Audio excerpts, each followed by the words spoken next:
ओम शांति। आज प्यारे मीठे भगवान की मीठी मुरली मंथन की डेट है 18 दिसंबर 2021। तो आज बाबा बार बार हमसे कह रहे हैं कि बच्चे श्रीमत पर चलो, पढ़ाई पर पूरा पूरा ध्यान दो। सर्विस की वृद्धि नहीं हो रही है, इसका कारण बाबा ने बड़ी सूक्ष्मता से बताया। हमें कैसे करके, जब भगवान हमें बैठ पुरुषार्थ करा रहे हैं फिर भी हम न करें, अपनी तकदीर को ही लकीर लगा दें, तो इस पर बाबा क्या करेंगे? यही कहेंगे ना कि तदबीर ही नहीं। अब भगवान ही है जो सबसे बड़े धर्मात्मा है, क्योंकि वो सबका उद्धार करने आए हैं ना। साधु संतों सबका, कोई ऐसा नहीं है। भगवान किसी को भी छोड़ने वाले नहीं हैं। भारत ही सबसे पुराना था, भारत ही अंत तक रहेगा। हमारा ही आदि से अंत तक का पाठ है हम बच्चों का। फॉरेन वाले ही शांति धाम को स्वर्ग समझते हैं, इसको बाबा ने क्लियर किया है। चलिए हम सब सुनते हैं बाबा की वाणी। बाबा ने कहा, मीठे बच्चे, श्रीमत कहती है पढ़ाई पर पूरा पूरा ध्यान दो। पढ़ेंगे लिखेंगे तो बनेंगे नवाब, अर्थात दिल तक नशीन बन जाएंगे। भगवान श्रीमत मुरली बाबा का हाथ और साथ है। श्रीमत पे चलेंगे, भगवान को याद करेंगे तो विकर्म विनाश होंगे। नहीं तो क्या होगा ना, माया मूर्छित करती है, थप्पड़ मार मुंह फिरा देगी। श्रीमत पर नहीं चलने से माया मार मार कर मुर्दा ही बना देती है। कोई तो देह अभिमान वश कहते हैं कि हमने तो इतनों को ज्ञान सुनाया, पर वो ये भूल जाते हैं, अरे बाबा ने तो इनको टच किया ना कि बच्चों का नाम रोशन हो। बड़े आदमियों को बड़ी युक्ति से समझाना है, उन्हों से ही तो आवाज़ निकलेगा जास्ती, वाह वाह होगी। भगवान आकर पुरुषार्थ कराते फिर भी तकदीर में नहीं, तो श्रीमत पर नहीं चलते तो क्या बनेंगे? वही है, बनेंगे खराब। तो पढ़ेंगे लिखेंगे बनेंगे नवाब, तभी तो भगवान के दिल तक नशीन बनेंगे। प्रश्न है, सर्विस की वृद्धि न होने का कारण क्या है? उत्तर, अगर सर्विस नहीं करते बच्चों में देह अभिमान आ जाता है, थोड़ी भी सर्विस करते तो नशा चढ़ जाता। तो कभी क्या हुआ था, हाँ, देह अभिमान वश ये कह देते ना कि हमने किया, जबकि बाबा कहते हैं अरे ये तो मैंने टच किया ना। सब भगवान का काम है, करावन हार तो वह है। बच्चे ये भूल जाते हैं, देहाभिमान ही सर्विस को बढ़ने नहीं देता। इसीलिए बाबा बार बार युक्ति बताते हैं, और सर्विस करने वाले छिपे नहीं रहेंगे, अंत में तुम्हारा ही प्रभाव आएगा। हाँ, कुछ परीक्षाएं आती हैं जिससे बच्चे मुरझा भी जाते हैं, फीलिंग आ जाती है। फीलिंग में जब आते हैं तो संदेह हो जाता है, और संदेह पर कहते हैं ना कि सदैव संदेह करने वाला व्यक्ति कभी प्रसन्न नहीं रह सकता, या तो इस लोक में या कहीं और।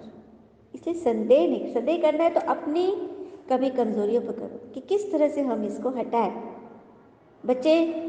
बच्चों को ये फीलिंग होती है कि आज हमारी अवस्था याद में टिकी हुई नहीं है। दशाएं जैसे बदलते रहती है ना नक्षत्रों की भी, उसी तरह से जब बृहस्पति की दशा तुम्हारी उतरती है तो तुम एकदम नीचे गिर जाते हो। कईयों को बीमारी भी है तो वो भी एक कर्म भोग है, सेवा नहीं कर पाते, गला ही घुट जाता है। आज की मुरली का गीत है, हमें उन राहों पर चलना है जहाँ गिरना और संभलना है। हम हैं वो दिए औरों के लिए जिन्हें तूफानों में जलना है। हमें उन राहों पर चलना है जहाँ गिरना और संभलना है। जब तक न लगन हो सीने में, बेकार है से जीने में। चलना है हमें सूरज की तरह, सूरज की तरह नहीं ढलना है। हमें उन राहों पर चलना है जहाँ गिरना और संभलना है। आकाश से आती है ये सदा, हम जाए कहाँ ये तू है बता। बाबा है यहाँ आए हैं तो उनकी श्रीमत पे चलना है। हमें उन राहों पर चलना है जहाँ गिरना और संभलना है। ओम शांति। बाबा कह रहे कि अभी तुम जानते हो कि हमको शिव बाबा विष्णुपुरी का मालिक बना रहे हैं। विष्णु अर्थात लक्ष्मी नारायण, इन दोनों का कंबाइंड रूप है। विष्णु चतुर्भुज कहते हैं ना, विष्णु जी को 4 भुजा दिखाते हैं, जो कि हमारा एम ऑब्जेक्ट है। किसको भी समझाने के लिए बुद्धि में रहना चाहिए ना कि बाबा है निराकार, तो फिर पढ़ाई कैसे, इसलिए ब्रह्मा का चित्र दिखाया है। आया समझ में? विष्णुपुरी अर्थात लक्ष्मी नारायण के राज्य में ये दोनों कंबाइंड स्वरूप है, और यही हमारा एम ऑब्जेक्ट है जो हमें भगवान बैठ बना रहे। और बाबा आकर पढ़ाएंगे कैसे? निराकार है ना, तो साकार में जब आएंगे शरीर में तभी तो वो दिखाएंगे, इसीलिए ब्रह्मा बाबा का चित्रण है। इस संस्था के जो फाउंडर थे ना, लेखराज दादा। फिर बाबा कह रहे हैं, या तो तुम बच्चों को ही मालूम है ना कि भारत में सिर्फ एक ही धर्म था उस समय, और कोई धर्म नहीं था। तो ये कितना नशा चढ़ा रहना चाहिए, और दैवी गुणों की धारणा करनी है। अगर बाबा देखते बच्चे दैवी गुण धारण नहीं करते तो कहेंगे ना कि यह कोई कमबख्त है। देखो बाबा के मुख से भी ऐसे बोल निकले, क्योंकि बच्चे कितने दिनों से भी, सालों से भी चल रहे, लेकिन दैवी गुण धारण नहीं होती, तो बाप तो कहेंगे ना। पढ़ते नहीं है तो मानो अपने ही पैर पर कुल्हाड़ा मारते हैं। तो धारणा यही करनी है, सत्युग में चलकर थोड़ी करेंगे। ये देवी देवता यहीं पर राज करते थे, भारत में ही सत्युग था। अब वे कहाँ गए, किसने ऐसा बनाया, कुछ भी पता नहीं। तभी बाबा कहते हैं, यह बातें तो तुम बच्चे ही जानते हो कि नंबर 1 हीरो हीरोइन तो यही है। आज देखो किस तरह से फिल्मों में हीरो हीरोइन का कितना सबको नशा है, हमें ऐसा बनना, हमें ऐसा स्मार्ट दिखना है। अरे सबसे सुंदर तो हमारे लक्ष्मी नारायण थे, उनके लिए होड़ करो ना वैसा बनने का। कल भी बाबा ने बोला था बाइस्कोप देखना सबसे खराब है। और फिर ये भी बाबा कह रहे जिन्हों का पाठ है वही आएगा स्वर्ग में, जिन्हों का पाठ है वही आएंगे स्वर्ग में, बाकी सभी शांति धाम में जाएंगे। शांति मांगते ही है ना, क्योंकि स्वर्ग को तो जाते ही नहीं, जो स्वर्गिक सुख मांगे, दैवी पद मांगे, सच बात है, पता ही नहीं से शांति मांगते, हमें शांति मिले तो शांति धाम में चले जाएंगे।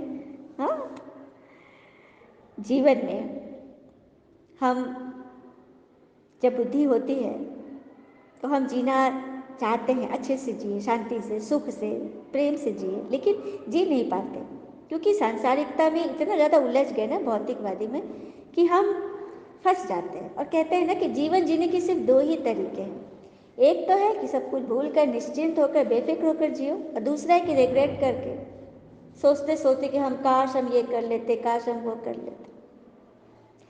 हम सब ने सर्कस देखा है, सर्कस सबने देखा है, उसमें जगलर का क्या काम होता है, 5 बॉल को वो एक हाथ से दूसरे से ऐसे पहले दूसरे ऐसे करके वो खेलता है, कि उसकी बॉल गिरते भी नहीं, कितनी बारीकी से, कितनी कुशलता से वो खेलता है। तो पता है हम सब भी अपने लाइफ के जगलर हैं। अब प्रश्न होगा कि कैसे? जगलर के पास 5 बॉल थे ना, तो हम भी उन 5 बॉल से खेलते रहते हैं। 5 बॉल में 3 बॉल है रबर की और 2 बॉल है कांच की। ध्यान से सुनिएगा। तो पहला बॉल है रबर का, जो बॉल है वो है हमारा काम धंधा, जो हम धंधा दौड़ी करते वो रबर का है। दूसरा हमारी प्रॉपर्टी, हमारा घर मकान, और तीसरा है हमारे दोस्त। ये 3 हो गए रबर के। और कांच के जो 2 है, एक कांच का है हमारा स्वास्थ्य और दूसरा है हमारा परिवार। अब देखिए, तो पहला रबर का बॉल को नीचे गिराओ, उतनी तेजी से वो ऊपर आता है ना, नीचे पटको उतनी तेजी से ऊपर आएगा। तीनों रबर के बॉल वैसे ही। तो हमारा धंधा धोरी जाएगा, चौपट होगा, गिरेगा। अगर हम लगन से करेंगे तो और ऊपर से उठ जाएगा, बहुत तेजी से उठेगा। दूसरा हमारी प्रॉपर्टी भी जाएगी, चोर लूटा, टैक्स दिए, भूकंप आया, लेकिन फिर भी हम बना लेंगे, क्योंकि बुद्धि है, बल है। तीसरा है हमारा घर भी टूटेगा, भूकंप में घर टूटता है, सुनामी में टूटता है, फिर लोग बना लेते हैं कि नहीं? तो ये 3 चीज़ ठीक है। अब चौथा है कांच, हमारा स्वास्थ्य।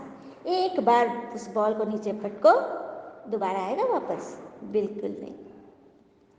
फिर 5वां है हमारे रिश्ते, हमारे परिवार। एक बार किसी के साथ खटास हो गई, गांठ पड़ गई, तो वो टूटता है। तो उनकी संभाल करनी है। हम संभाल करते हैं 3 रबड़ की, धन्नादोरी, धन और दोस्त आदि, ठीक है, उनकी बहुत संभाल करते हैं जो हम खुद बनाते हैं, जबकि वो मिल जाएगा, बना लेंगे, कोई दिक्कत नहीं है। लेकिन स्वास्थ्य एक बार चला गया तो लौट कर नहीं आएगा। और रिश्ते तो बस अब समझ में आ गया क्या करना है हमें। फिर बाबा ने आगे बोला, फॉरेन वाले समझते हैं कि शांति धाम ही स्वर्ग है जहाँ गॉड फादर रहते हैं। यह तो तुम बच्चे जानते हो कि शांति धाम और स्वर्ग दोनों अलग अलग हैं। पहले शांति धाम, फिर सुख धाम, फिर दुख धाम, फिर शांति धाम। आत्माएं पहले, सबसे पहले शांति धाम, वहाँ से आती हैं, परम धाम, मुक्ति धाम, ब्रह्मलोक, परलोक, जो हमने नाम सुना हुआ है। तो शांति धाम में आत्मा परमात्मा के साथ रहती है, वहाँ से फिर आती है। अभी बाबा ने क्या बोला, पहले शांति धाम, फिर सुख धाम। सुख धाम कहते हैं स्वर्ग को।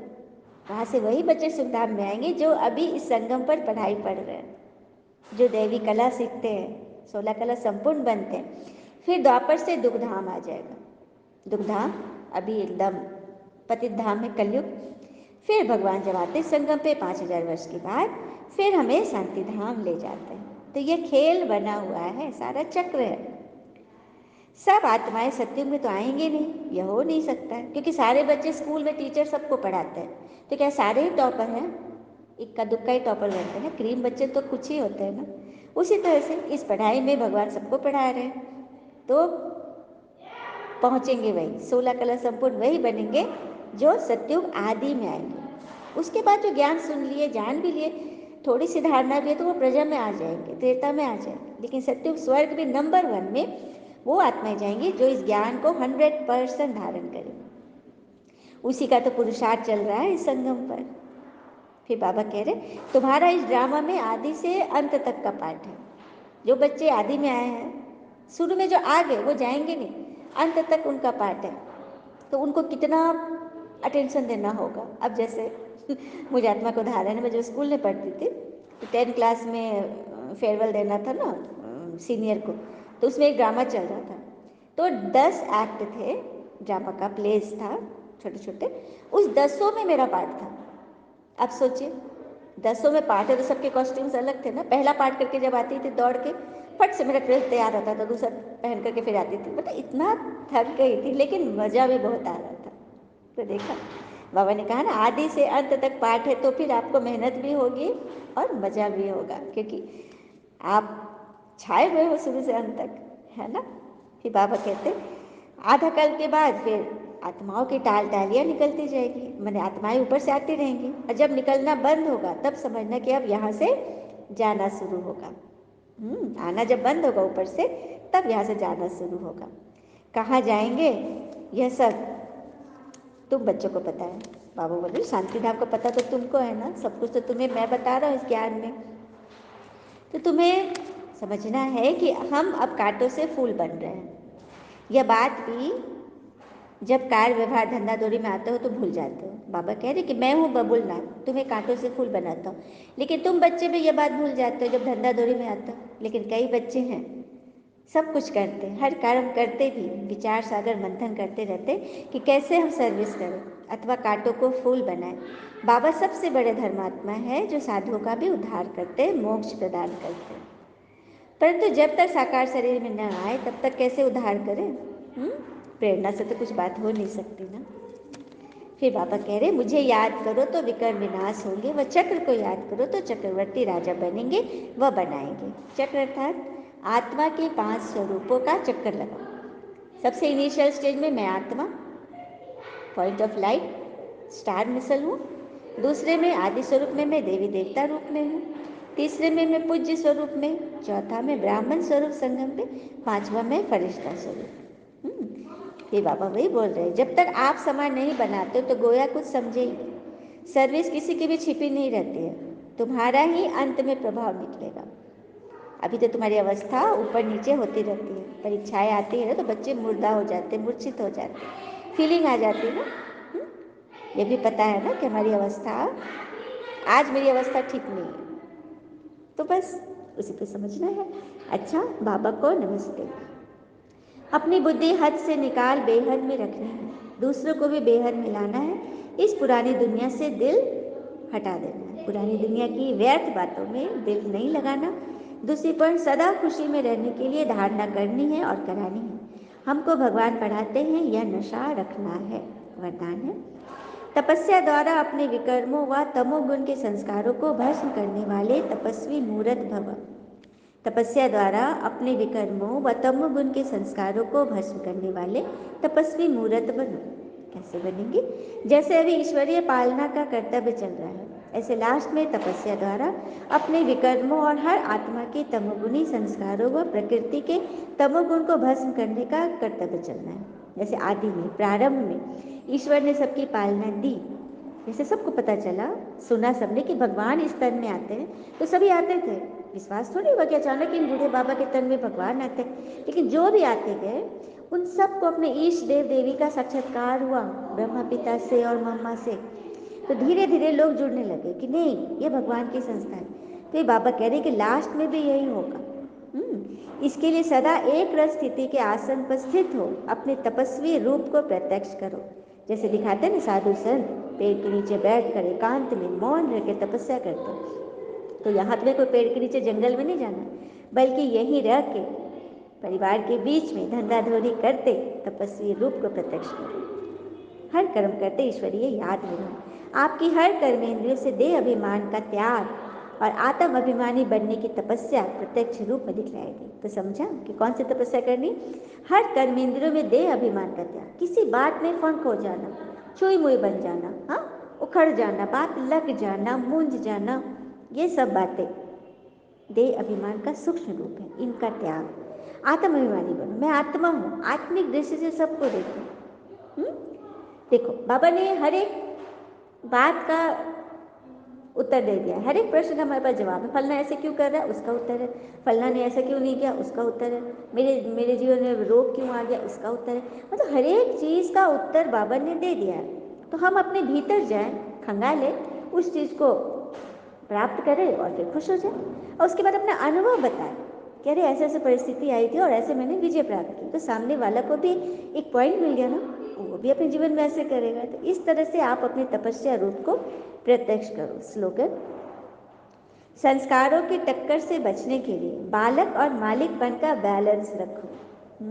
संस्कारों की टक्कर हो जाती है, तो जहाँ देख रहे हैं कि बात बहुत बिगड़ रही, वहाँ कुछ बोलने से दिक्कत है, तो वहाँ बालक बन जाओ, चुपचाप सुन लो। अब मालिकपन वहाँ, जहाँ मुझे बोलने की दरकार, वहाँ मौन मत बन जाओ। जहाँ आपको बोलना है वहाँ मौन नहीं, और जहाँ नहीं बोलना है वहाँ बालक बनो। इसका बैलेंस रखो।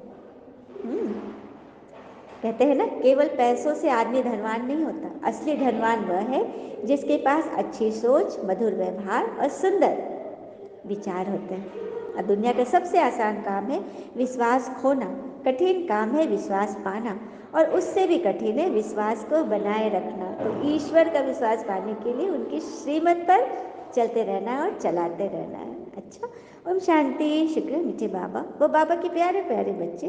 थैंक यू बाबा। All is well always. ओम शांति।